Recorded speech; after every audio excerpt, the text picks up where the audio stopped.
of history, the first ever all-female run in the history of Iloilo City.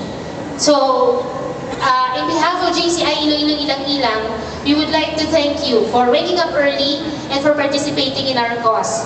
Now, I would like to give you a little background why we are doing this. So what is all about her? What is really all about her? All About Her is our new program which we launched yesterday, and this is our day 2 for the launching of our All About Her. This is a program of JCI Iloilo Ilang-Ilang, wherein we will cater or we will look for the needs of women really. Like for example, their legal rights, their health, and their economic needs. We want to address those specifically.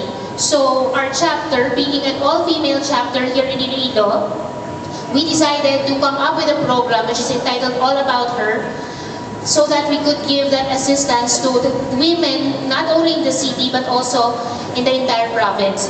So, we would like to thank everyone for being here. We are attended by different sectors from the government, from government agencies, and I've heard this morning that there were runners who came all the way from Capiz just to join this first ever all-female run.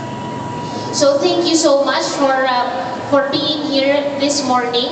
And at the same time, today we are celebrating exactly 1 year of, we remember last year, Yolanda was visited portion of Panay.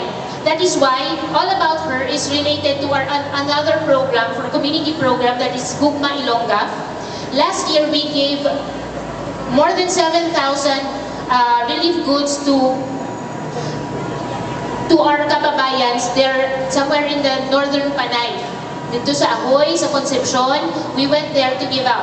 And we want to continue that program because we want nga sige-sige ang pag-assist natin sa ila. Hindi lang after relief goods, hindi lang maghatag sa materials for them to rebuild their lives. Not only that, we also gave, I think, more than 30 motorboats to the people in Batos in Concepcion. That is why portion of the proceeds of this run will go to Sitio Batos in Concepcion, because we will provide them with solar panels para may araman sila sa suga. So ang ating nadalaga ni hindi lang ni for fun, but this is for a cause. And at the same time, this is also the launching of our website, and we also have a YouTube channel, so I hope you visit our website.